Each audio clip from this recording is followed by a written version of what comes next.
So, hello and welcome everyone to the Buddhist Recovery Network Academy. And I'm sorry already if you can hear some sounds from the background, but we have had this very, very hot heat wave in Finland for 3 weeks now. And it's so hot in here that I have to keep the window open. So from the courtyard, you might hear some sounds. Hopefully they are not bothering much. My name is Susanna. I'm joining you from Helsinki, Finland, and I will be your host today. I'm a Buddhist in recovery from multiple addictions. I'm training for ordination in Triratna Buddhist Center, and I facilitate both 8-step recovery meetings and mindfulness-based addiction recovery courses here in Finland. And right now, I'm the vice president of the board of the Buddhist Recovery Network. And we have excellently skillful Beth today doing the tech. Thank you for your generosity and service. And before we get started, I want to tell you about our upcoming, amazing, absolutely, you cannot miss it event, Facing Our Inner Demons, Buddhist Recovery Network Online Summit. You know, Facing Our Inner Demons, isn't that a magnetic title? Everybody wants to come rushing in. So happening over 2 days, we will have keynote speakers and panels with various addiction and recovery communities represented. Join us online October 18th through 19th for a powerful weekend of Buddhist recovery teachings, panels, and practice. Zen monk Claude Anshin Thomas opens with a keynote on a meeting on Mara, addiction, trauma, and transformation with mindfulness and compassion. Panels will explore what is addiction and what is recovery through honest stories and Buddhist insight. And the second day with Kevin Griffin and Vimala Sara in a heart-centered dialogue on real recovery. And I really, really get goosebumps when I read all these names and this amazing event that we will have. And Beth has kindly shared the link to read more to the chat. So please click it yourself in from there and reserve your spot already today. And today's event, we have an offering shared by Dr. Cathryn Jacob. And the title of her talk is Building a Raft from Addicted Doctor to Freedom. And the format of the evening goes like this. So first we will have a meditation, then there's going to be a talk, and at the end we will have Q&A, and that means questions and answers for those who are not native English speakers. And then a few words about dharma, because it's a super important Buddhist practice. All of our teachings are given freely, and we are blessed with some amazing teachers and presenters who have experience on the cushion, experience working with body, speech, and mind, experience on the ongoing practice of recovery by the way of Dharma. As we practice the Buddha's teaching of generosity, that means dana, we invite you to give dana that will be given to support our ongoing Buddhist Recovery Network meetings and to support the speaker. You can give on a one-time or recurring basis using the link posted in the chat field. And we sincerely thank you for your generosity. And when you give, you notice how much happiness that brings to your life. I just come out from James Barris's, maybe some of you know him, he's a spirit rock teacher, and his week-long silent meditation retreat where he was talking almost every day about the joy that generosity brings to your life. It brings joy to the people that you give and also for yourself.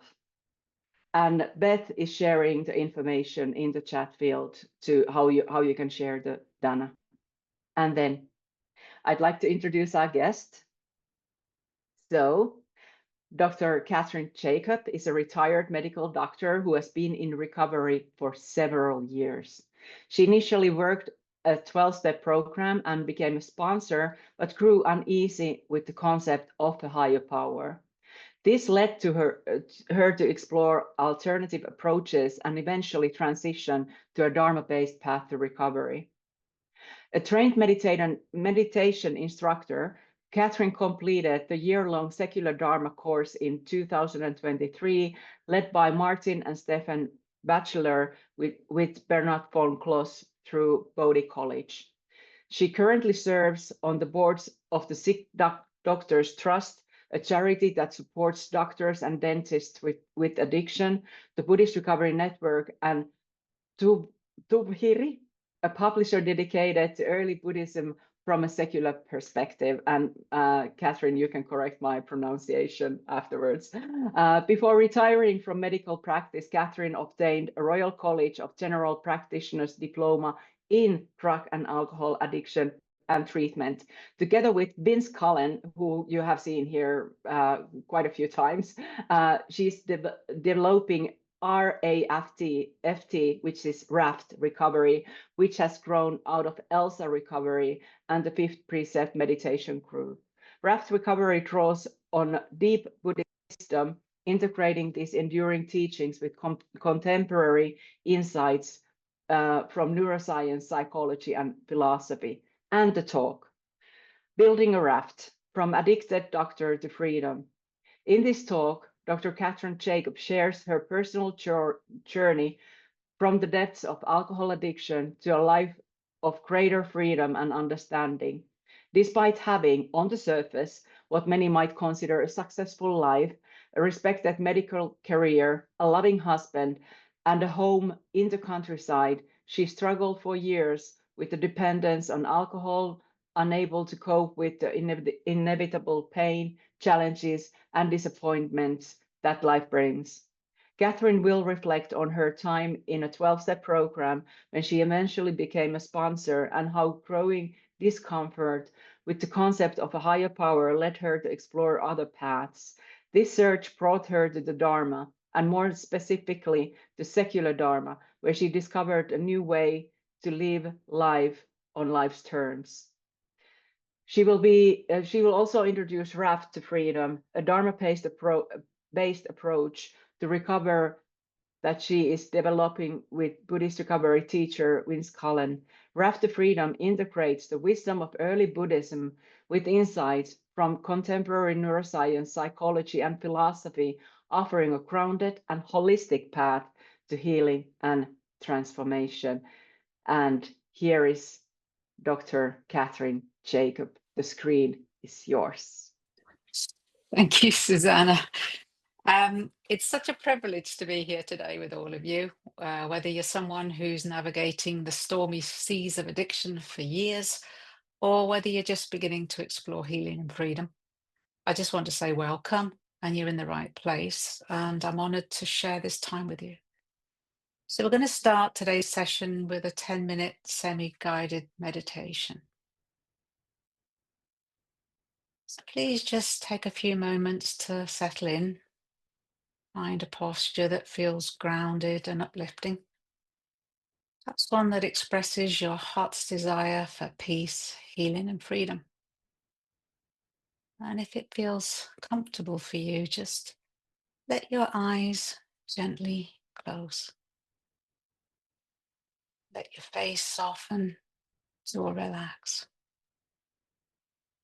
For the next few minutes, you're invited to practice serenity of body and serenity of mind, to rest in a state of calm and pleasant abiding. To take a few moments to move from doing to being. Nowhere to go, there's nothing to do. No one you need to become. Let your body rest, your heart open. I'll begin with a few conscious breaths. So take a very full, deep breath in, and a long, slow breath out. Once more, a very full, deep breath in, filling those lungs as much as feels comfortable. And now a slow breath out. Now just let your breath beginning to settle naturally and find its natural rhythm. Bringing your attention to the feeling of your breathing. Perhaps noticing the coolness of the inhale, the expansion of your chest, maybe the warmth of the exhale. your chest moving with the rhythm of your breathing. Just let your attention rest gently on the breath.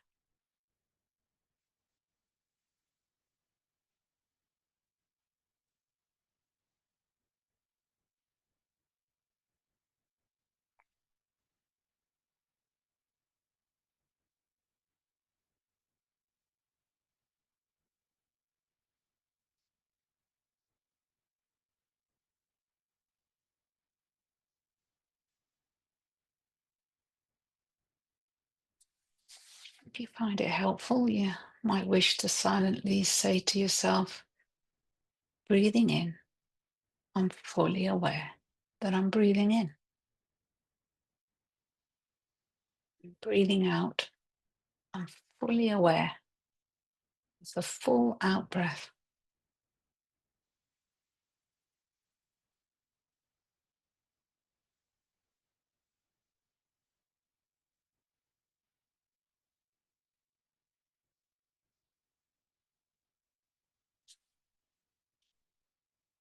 You may find it helpful just to silently say in the back of your mind, in, out.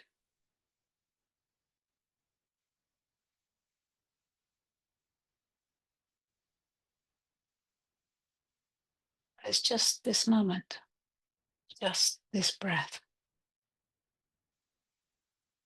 If and when the mind wanders, simply smile. Make a silent, non-judgmental note of not breath, and then return your attention with curiosity and kindness to your breathing.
So staying in meditation just for the last few minutes.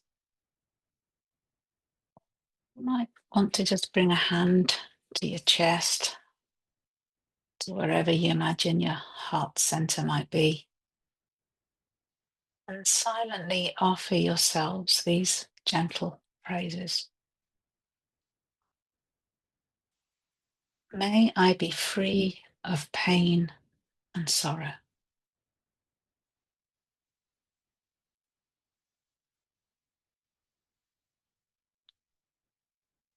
May I be safe from all dangers outside and within myself.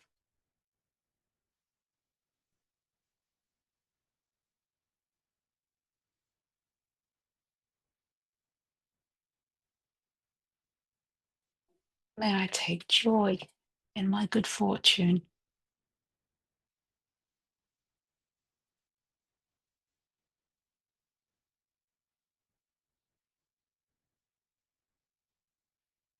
And may I find peace and freedom.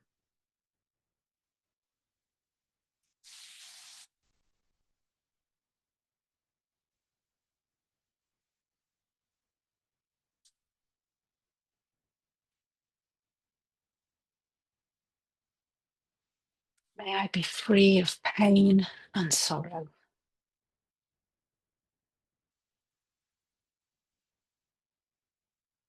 May I be safe from all dangers outside and within myself.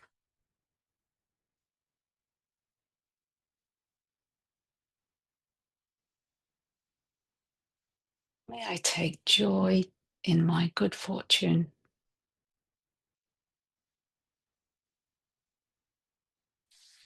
May I find peace and freedom.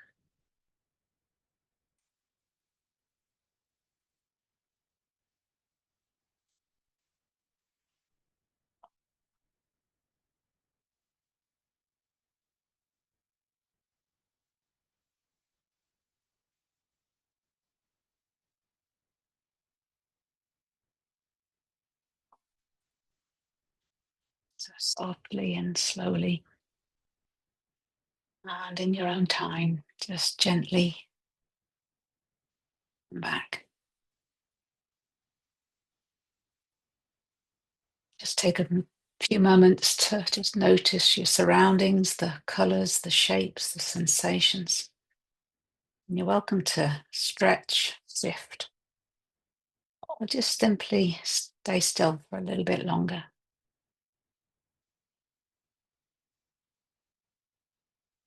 So today I'm going to spend a little time talking about my journey from the samsara of addiction to recovery. And then I'd like to introduce you to the program that we now call RAFT to Freedom, that the Buddhist recovery teacher Vince Cullen and I recently began and are presently writing the RAFT workbook together. But first, my story. How on earth did I get here sitting in front of you folks? I've spoken a little bit about my journey on the recent BRN podcast, so I'll try today not to repeat too much of the same part of the story here. What I can say that from the outside looking in, I had an idyllic childhood. I had a well-respected father who was a family doctor, a family physician, and a stay-at-home mum. I had 3 older sisters and a younger brother, and we lived in a beautiful house in the idyllic English countryside. But from the inside looking out, I grew up with an unpredictable and volatile father who had a vicious temper, and a mother who stood both at a physical and emotional distance from us all. I grew up in an environment of constant criticism and coldness. I grew up in fear. I grew up in emotional isolation. I gazed through wide eyes, frightened eyes, at a cold and critical world, believing that no one was there to help or protect me. And I believed in my bones that I was unloved and unlovable, and retreated behind thick protective walls. I at least had my siblings, and we were close, but we were only children. And I was younger than my 3 older sisters, so too young to join in a lot of what they were doing. And my brother was born a few years after me, and he was really the blue-eyed boy. So on reflection, in many ways, I was kind of the lost and forgotten middle child. I remember at school, I longed to be one of the popular girls, but I was already very overweight, not very good at sport, and I struggled to know how to relate to others and how to fit in. And again, I watched from the sidelines with wide, frightened eyes. I did have one companion, though, and that was a ferocious inner critic, possibly an internalized father's voice, I don't know. But that vicious inner critic constantly and reliably shamed and attacked me for the next 40 years or so. One thing that gave me respite from my critic and my fear and social anxiety was alcohol.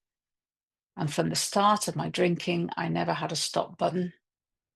I would drink until the room swirled around the toilet bowl or I passed out. For a few years, I didn't drink. In my late teenage years, I became a born-again Christian, went to a charismatic church. But actually, I just swapped addictions. I swapped my alcohol addiction for chocolate and religion. But I did feel like I'd found people who supported and cared about me. But as I said in my podcast, this turned out to be an illusion. And I felt the church, I left the church abruptly in my early 20s. Within 2 weeks of leaving that church, I was back on the gin. On reflection, I think I applied to medical school because I subconsciously thought that I'd make my father proud. But it was also because I was scared. I was scared of my future, and I saw medicine as a safe, secure career. I eventually became a GP, a family physician, and moved to the Midlands, UK, where I worked full time and brought up my 2 children. I think and I hope that I was a good, well-liked doctor who put her all into her patients. I certainly worked very hard.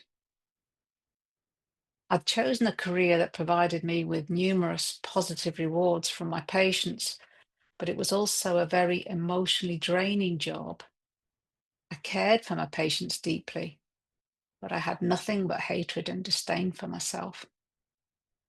I was what was called a high-functioning alcoholic. I didn't lose material possessions. I had every reason to be happy. Again, from the outside looking in, I was well respected, successful, popular, living in a beautiful house in the countryside. I had a new husband who loved me, a healthy, flourishing family. I had every reason to be a well-rounded, happy individual. So why did I drink? From the inside, I was isolated, anxious, full of self-loathing. I felt like an unworthy imposter in this idyllic world. And my inner critic would remind me of this repeatedly. I was infused with guilt and shame and remorse, so I numbed my pain with alcohol until I found the peace of oblivion. I looked after my patients, but I was unable to look after myself. I guess I was a wounded healer. I'd never really developed the skills to live life on life's terms. I was an intelligent, successful doctor, but I was an emotionally stunted and frightened child inside. Alcohol was my prime coping mechanism. It was my escape, my relief, and my best friend.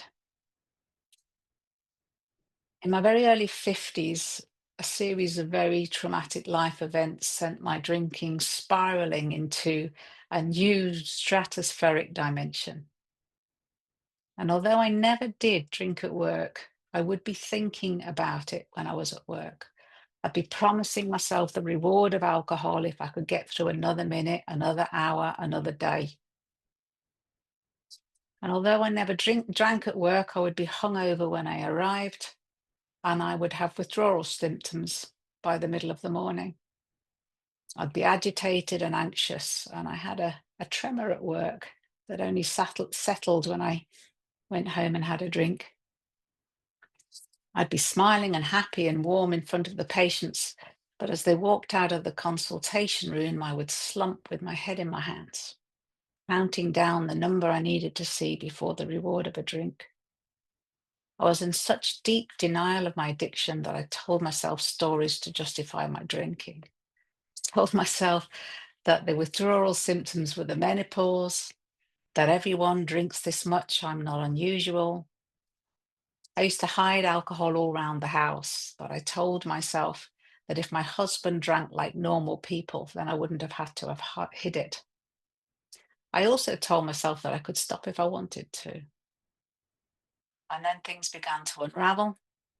I now had no control whatsoever of my addiction. I lied and lied about my drinking when confronted to my husband. By my husband and I lied to myself. This resulted in understandable restriction at home, and mentally I was in a very dark, hopeless place. My medical knowledge didn't protect me from my denial of my addiction. I was utterly miserable.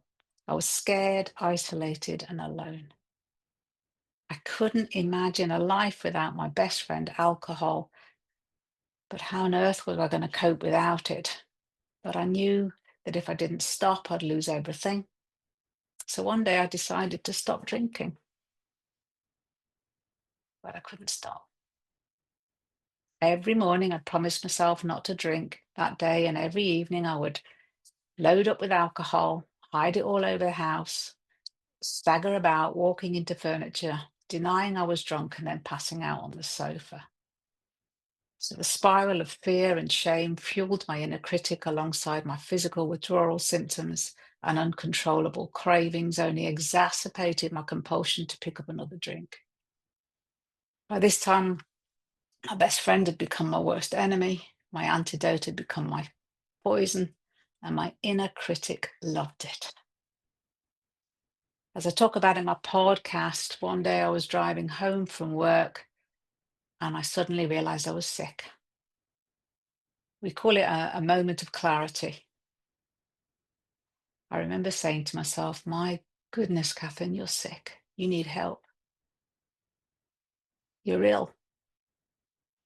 But I was a family doctor in a small community. I couldn't access local mental health services or alcohol services or admit to anyone that I had a drinking problem because I'd lose my job. I had to stay under the radar. So by this point, I was desperate to stop drinking, but I couldn't stop. The psychological and physical compulsion was just too strong. I remember standing, pouring myself this gin, going, I don't want this, but I kept pouring it anyway. I was frightened, I was desperate, and I had no idea how to get free. My head was like a pinball in a pinball machine, bouncing from buffer to buffer, emotionally reactive and banging from helpless victim to fear to resentment and back to victim again. I felt like I was lost and helpless. Eventually, I sought out a private psychiatrist who specialized in addicted doctors and underwent a home detox. I went to AA and did the steps, eventually becoming a sponsor. But I really struggled with this concept of a higher power. I just couldn't imagine that there was anything out there, let alone anything that cared enough about me to help me. There was still something missing inside. I was free from alcohol. I'd taken away the painkiller, but I was left with the pain. And of course, my inner critic. I still believed every single word that critic said to me, and I was haunted by it. During one of the AA meetings, somebody said, why don't you read Eckhart Tolle, The Power of Now? And that opened my eyes to a new dimension of life I hadn't thought about. I realized I was lost in rumination about past resentments, and I was worried about the future. And I wasn't living now. And so I became a seeker of freedom. I found out about Buddhism, and the only thing I knew about Buddhism was the Dalai Lama. So I became a Tibetan Buddhist. I went to a few courses in Samiling in Scotland, which is a Kagyu Tibetan center, and I took refuge there. But I remember going down to London to a green Tara empowerment, and nothing wrong with it. Magical, wonderful, amazing. But it just wasn't for me. Still couldn't believe it. I still couldn't believe. So I came home and I Googled atheist and Buddhist, and up popped the name Stephen Batchelor. And I started to learn about secular Buddhism and secular Dharma. And through that study, I realized that the only higher power that could relieve me of my suffering was inside of myself. The suffering was caused by my reaction, my way of coping, and my reaction to life around me, my rejection of it. I guess the question is, what's secular Buddhism? And secular Buddhism is quite a wide concept, but it's almost a spectrum. But essentially, a secular Buddhist, I think, I can't speak on behalf of everybody, but I would think that we're Buddhists that live for this seculum, for this lifetime. We don't necessarily believe in an afterlife or in reincarnation, and we may not believe in building up karma for future lives. We struggle with the more mystical aspects of Buddhism. A secular Dharma is slightly different. In the work I learnt about from Stephen Batchelor, secular Dharma sees the Four Noble Truths as not so much as truths to believe in, but tasks that we can perform. I read a lot back in that time. I read Rick Hansen, and I did a course on the foundations of well-being. Brené Brown taught me about shame. Tara Brach taught me about acceptance. First learned to meditate with Professor Mark Williams. And importantly, Professor Paul Gilbert and Kirsten Neff, their books taught me about self-compassion and befriending myself.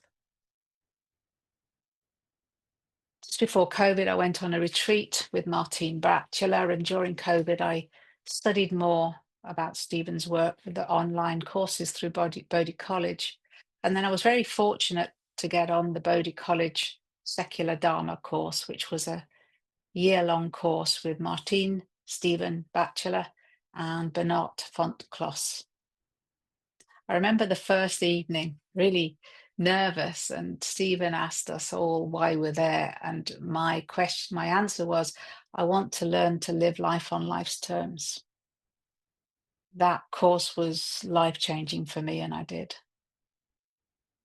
I learned about Elsa, the four tasks that I've talked about how we can embrace life and our reactivity to it. We can let that reactivity be without feeding it. We can see the moments when we're not reactive. We can see that stopping. And from that non-reactive state, we can act.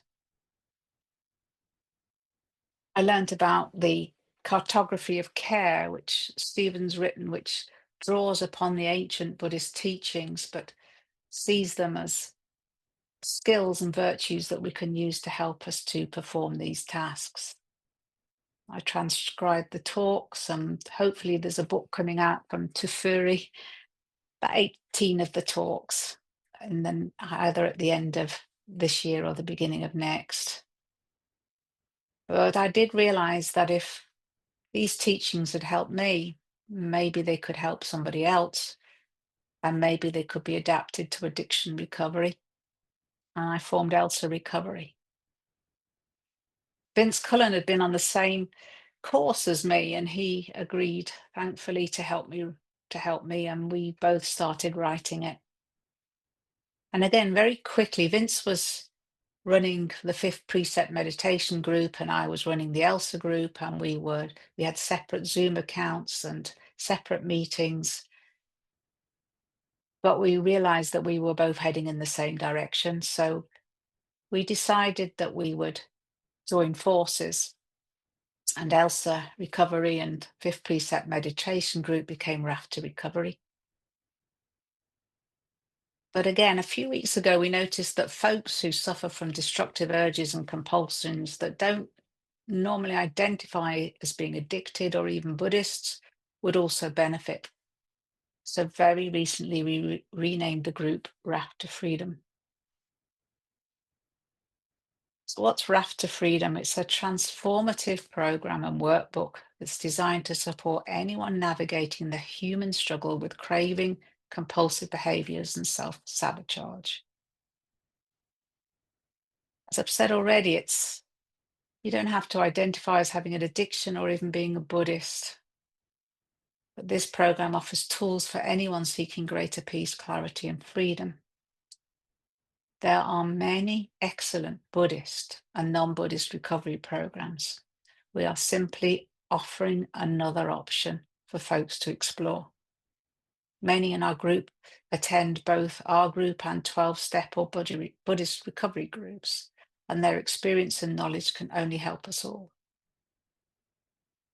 So, what's the raft metaphor?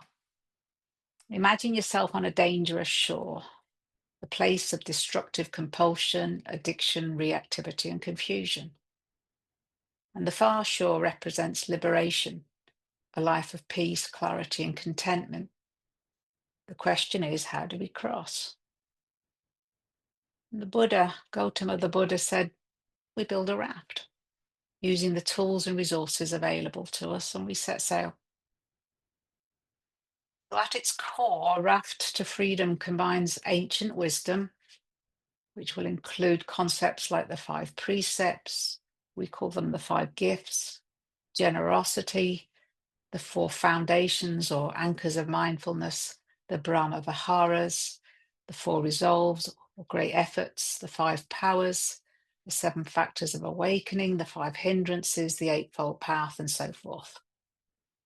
But we combine that ancient wisdom with modern neuroscience, psychology, and recovery science, and it provides a framework for understanding and transforming our suffering by helping us to recognize our inner patterns that bind us and develop the inner resources that can liberate us. So the acronym RAFT outlines 4 pivotal stages. R is to recognize. We begin by recognizing our own suffering. It might be a craving for substances, behaviors, distractions, or control. We pause to see clearly how our lives are shaped by these tendencies and how they can cause our suffering. We begin to see clearly Gautama's first realization that, in the words of Vince Cullen, life is painful, difficult, and disappointing, and then you die. It's not personal. And we learn about the appropriate response to this realization that life is painful, difficult, and disappointing, and that's self-compassion. The second part of the raft is A for abandon. So having recognized that our destructive compulses and urges are causing us to suffer, we then learn to let go, abandon these patterns of thinking and behavior, abandoning our harmful cravings and destructive compulsions and reactive behaviors that caused our suffering, but not through suppression, but through self-understanding and self-kindness. We explore the ancient wisdom of Gautama's 5 powers and how they can be practically utilized to help us to abandon these destructive thoughts and behaviors. Remember, it's not restraint, but abandonment. It's not that I can't drink alcohol anymore. It's that I abandon alcohol because I realize that without abandoning alcohol, I could never find a life of freedom. And for the third part of F, RAFT, F stands for freedom. With repeated effort, we start to taste moments of real freedom, moments of calm, non-reactivity, and spaciousness. In this part of the program, we learn about Gautama's 7 factors of awakening. We call them the 7 supports, and how cultivating these can aid us on our recovery to freedom. And we can also learn about how the 5 hindrances can block us and how to overcome these. This not only gives us hope that we too can reach the far shore of liberation, but it also gives us a gap, a space from which we can learn to creatively respond to life in a more contemplative, wise, and ethical way, rather than react with our old blind patterns of behavior. So in this section, we learn about joy. We cultivate joy for our newfound freedom and self-appreciation. And the final leg of our journey is T for train. We train systematically, engaging in a program of recovery. In the RAFT program, that's the Eightfold Path, alongside all the ancient and modern wisdom and tools we've learned along the way. We strengthen our mind, body, and heart for long-term change. We cultivate equanimity and self-balance. So RAFT isn't purely a theoretical map of a journey. It's brought to life through practical methods, drawing on evidence-based therapies like acceptance and commitment therapy, mindfulness-based relapse prevention, and more. We engage in a new practice each week with accompanying exercises, self-reflection questions, journaling, and mindfulness practices. So what happens when we finally reach the safe shore? Perhaps as individuals, we metaphorically leave the raft behind, remodeling the materials we've gathered to help us live creative, free, flourishing lives and help others to do the same. Perhaps we start helping others by sharing what we've learned on our journey. The RAFT recovery itself, that program, starts over again from the first practice, and we re-explore and rebuild upon the skills, principles, and practices we've already learned. Although it's a journey, it's also a positive feedback loop with each practice complementing and building upon and supporting another. We've got a very supportive community at RAFT, and we have weekly, as I've said, online meetings twice a week. RAFT is entirely free and freely given, with open hands and an open heart, in the hope that anyone who wishes to explore the RAFT journey to recovery and to freedom may have access to these ancient teachings adapted to recovery from these harmful compulsions and addictions. We do hope that other groups and in other communities and other time zones may one day wish to use our material. And as I said already, it's offered freely. But ultimately, RAFT to freedom isn't about fixing something that's broken. It's about navigating the very human experience of craving and confusion with greater awareness, intention, and care. What's my life like nowadays? I don't really recognize the woman I've described in this talk. Of course, there's pain and difficulties and disappointments, but I'm no longer a victim and I don't take things so personally. I'm by no means perfect. I can still get caught up in what I call lesser compulsions. Those patterns are ingrained in me. But when I recognize I'm caught, I can abandon and find freedom. I'm a calmer person. I'm less reactive. I don't get stuck so often and so long in reactivity, and I bounce back to the center more quickly. I'm learning to make clothes. I'm taking watercolour painting classes, and I'm an amateur potter. I'm allowing my creativity to flow. I continue to work at my recovery. I'm presently on the committed practitioner course from Bodhi College, and I'm writing the workbook with Vince. But mostly I show self-love, self-kindness, and I'm on my own side. I have a self-trust and a self-confidence I never knew I'd be able to have. My inner critic has become my inner guardian and support. Sometimes she does need to guide me when I'm off course, but it's no longer a hateful and malicious voice. I'll end with a quote from Thich Nhat Hanh. For me, there is no happiness without freedom, and freedom is not given to us by anyone. We have to cultivate it ourselves.